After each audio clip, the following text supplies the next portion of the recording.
Yes, tol. Dito kami nagluto tol sa gilid ng sapa dahil mas maganda dito na safety kaysa dun sa itaas ay baka makuan tayo sa mga bandido, madaanan. Mas maganda dito sa gilid ng sapa. Yan, nagkuan si Julio para kadlit Brad.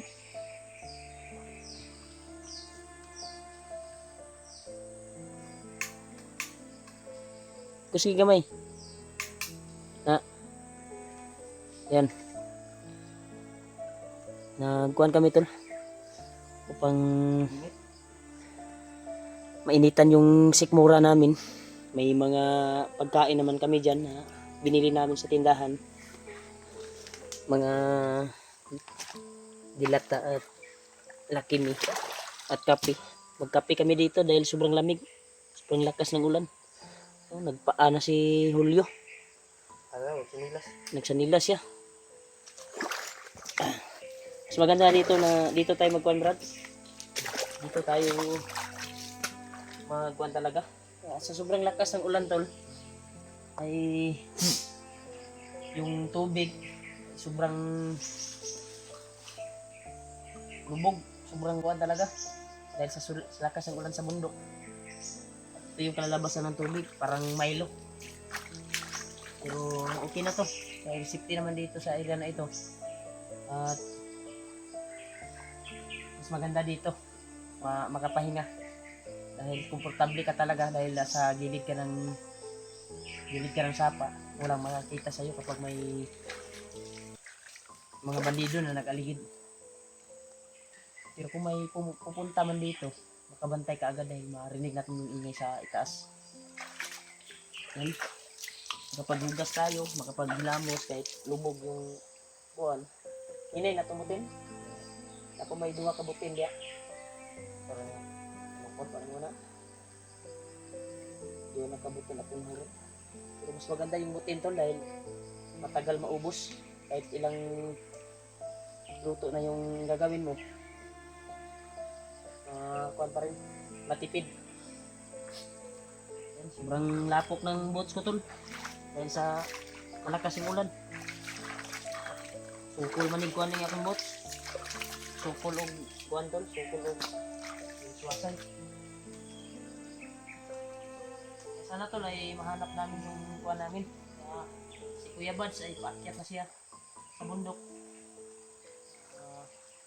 Sabi niya, pagdating niya sa area ay mag-wanda siya sa amin ng location kung saan siya banda. Kaya tutulong siya tol sa paghanap sa mga kasama namin. Lalo na ka Julius. Sabay namin pataubin yung si Julius dahil ginamit na yung kanyang kuhan doon. Ginamit na ang kanyang katawan. Ano? Tapi sa tabrad, bago tamukuan. Dito. Tapi muna kami dito tol sa gilid ng kuhan talaga, sapa.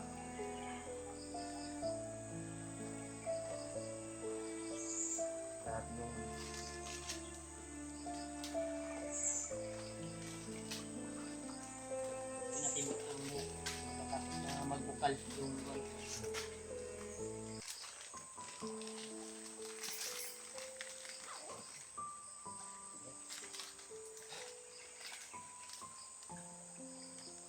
lahiran ko kapil bro pagbubukal na bro magkuhan tayo sa mga solid supporters natin, mga solid taga-subaybay.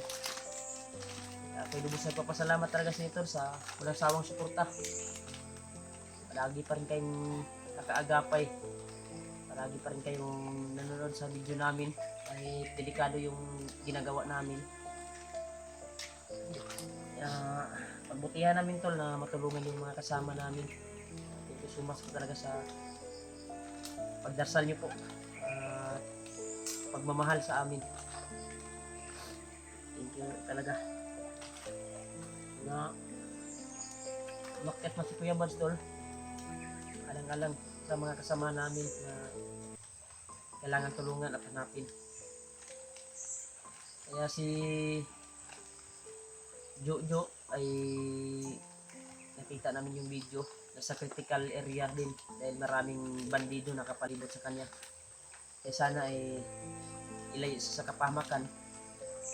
At sana si Janry nasa maayos na kalagayan ngayon. Sana ilayo sa disgrasya. Okay yung kuha namin dito. Yung paghanap ng place. Paghanap ng area. Nakakita talaga kami na pwedeng malutuan namin. Pero kahit nandito tayo tol sa gilid ng sapa ay huwag pa rin tayong kumpiyansa. Kailangan naka-alerto pa rin tayo. Para tayo yung maunahan. Kagaya nung nakita namin si Julius, bigla ang pangyayari. Nasa likuran pala yung kalaban, yung ibang bandido. At kami yung naunang nakita dahil focus yung mga mata namin doon sa kay Julius kung paano namin pasukin.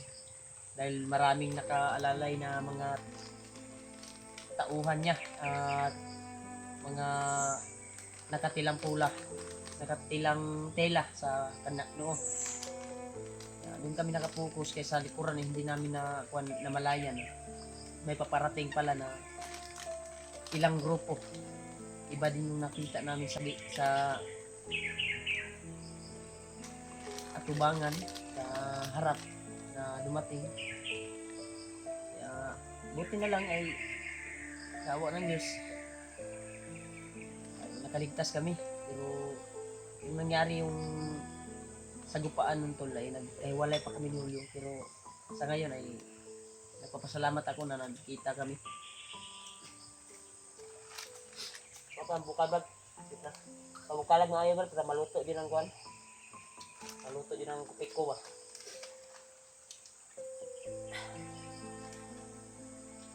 Dapat mo sa limbahaw di ang kuan. Ilungag na to gabi. Nya lang ato na kanon. Kape nga nga noodles para mapilitan na to ang kuan. Dito daw mo kay tol. Sobrang lutak ng kuan tol. Sabi. Pagkaon sa bata.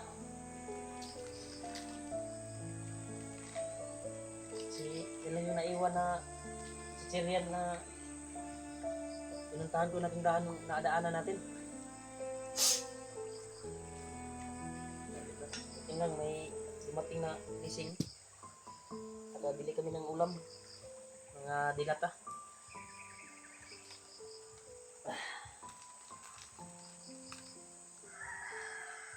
May mga kwantol, may mga ulam dito tol na uni ng mga manok.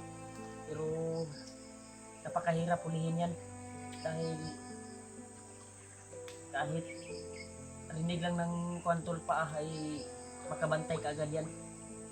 Pero huwag tayong kumpiyansa bra dahil may naririnig tayong ingay na parang nagsa-sounds dito. Parang dyan bandaw sa bundok na yan. Dyan nanggagaling yung sounds, baka may kampo dyan. Dyan nanggagaling yung music tol. Kaya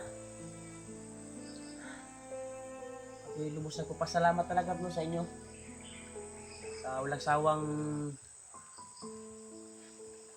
kuhan niyo po, pag-alala sa amin. Kaya okay lang po kami ni Julio, kahit na-miss na ni Julio yung kanyang asawa at anak. Ako din nakaramdam din ako ng na gusto ko nang uuwi dahil malapit na kami mag-isang buwan. Dahil yung birthday ng anak ko bago ako makyat para tutulong. Malapit na talaga. Si Julio yung matagal na. Mag-isang buwan na ito si Julio dito sa kabundukan.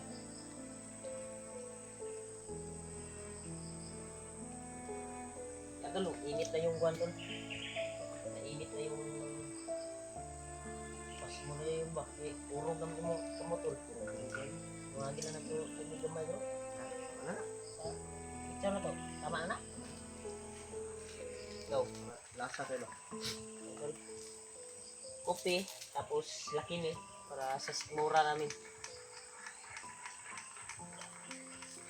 Kahit ganito ay laking tulong na to sa aming katawan. May mga prutas naman dito na pwede namin kainin.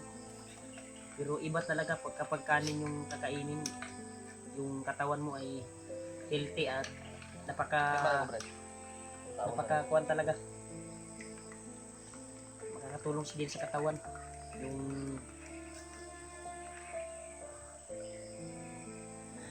para sa lakas ng katawan. Kape tayo, tol. Masarap ang kopi dito tol sa kabundukan dahil po sa lamig at kuwan ng panahon dito, maulan dahil dito sa Pilipinas ay may bagyo talaga daw. May bagyo na paparating kaya palaging umulan. Oh. At yung nakarang araw lumilindol eh. Nung masiprat sa itaas. May aso silang dala. Kapilang bundok na yun, tol. Dia pangpang dia sa pangpang di ka pero di na nakakuan diri kay pangpang na diha ito may narinig kaming aso tol sa kabilang area diyan man daw pero pangpang yan tol sa ibaba na yan rinig nito yung iko ng aso pero thank them sa dahil hindi na sila basta-basta makakuan dito sa atin makabantay dahil nasa ilalim tayo ng kuan lupa na ito. Saag na nga iro ba? Saag. Ito may naligaw na aso. Wala oh. Huwag kanang urong iruan na mara dito nagikan sa kanang gatugtog ba oh. Amot lang nasulod sa video. Kanang bukira na oh, kanang taas ba? Kasi wala di abrat kampo ba?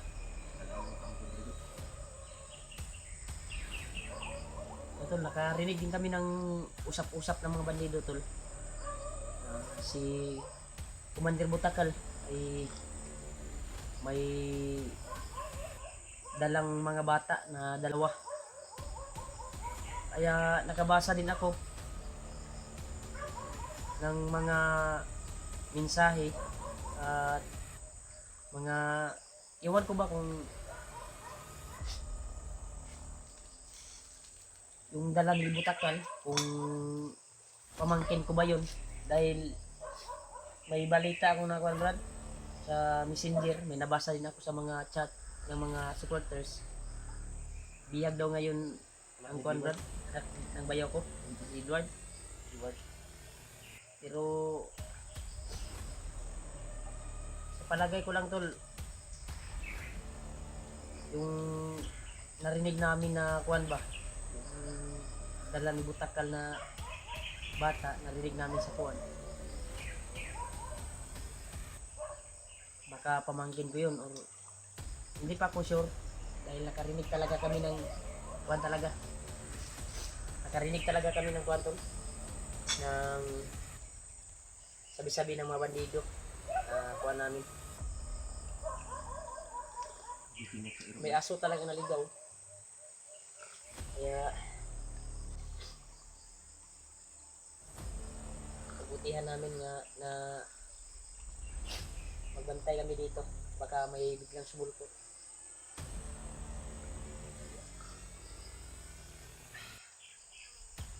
may dadaan na dito Brad pero makabantay tayo makatago tayo tayo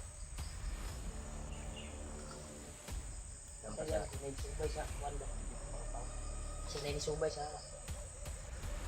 kuwan pero ito basta-basta lalo man yung sa paan eh ha?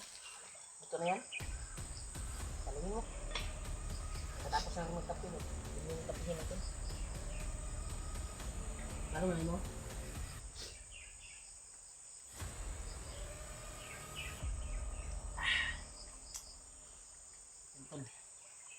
Patuloy kami sa paglalakbay tol. Iba talagang pakiramdam ko dito sa aso na to. Pagka dito yan patungo ba, may mga dalang mga kuwan ba? Mamasin na mga bandito. Walang piyansa sa asa.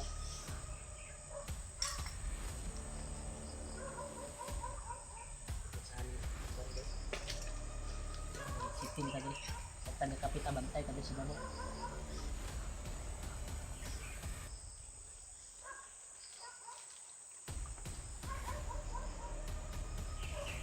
Delikado kung may aso doon.